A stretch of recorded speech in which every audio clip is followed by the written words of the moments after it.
أعوذ بالله من الشيطان الرجيم.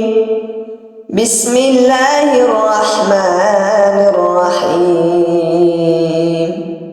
يسألونك عن الأهلة قل هي مواقيت للناس والحج وليس البر بأن تأتوا البيوت من ظهورها ولكن البر من اتقى وأتوا البيوت من أبوابها واتقوا الله لعلكم تفلحون. وقاتلوا في سبيل الله الذين يقاتلونكم ولا تعتدوا إن الله لا يحب المعتدين. وَاقْتُلُوهُمْ حيث ثقفتموهم وأخرجوهم من حيث أخرجوكم والفتنة أشد من القتل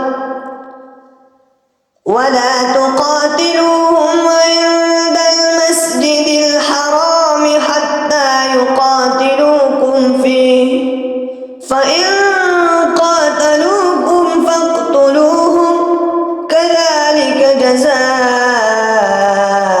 الكافرين. فإن انتهوا فإن الله غفور رحيم.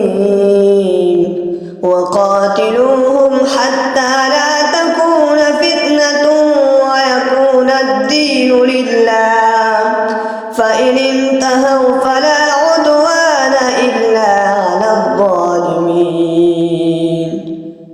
الشهر الحرام بالشهر الحرام والحرمات قصاص فمن اعتدى عليكم فاعتدوا عليه بمثل ما اعتدى عليكم واتقوا الله واعلموا أن الله مع المتقين.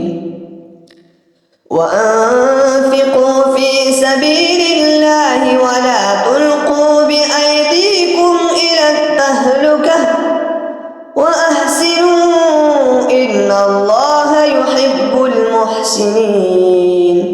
وأتموا الحج والعمرة لله فإن أحصرتم فما استيسر من الهدي ولا تحلقوا رؤوسكم حتى يبلغ الهدي محله فمن كان منكم مريضا أو به أذى من رأسه ففدية من صيام أو صدقة أو نسك فإذا أمنتم فمن تمتع بالعمرة إلى الحج فما استيسر من الهدي فمن لم يجد فصيام 3 أيام في الحج و7 إذا رجعتم تلك 10 كاملة ذلك لمن لم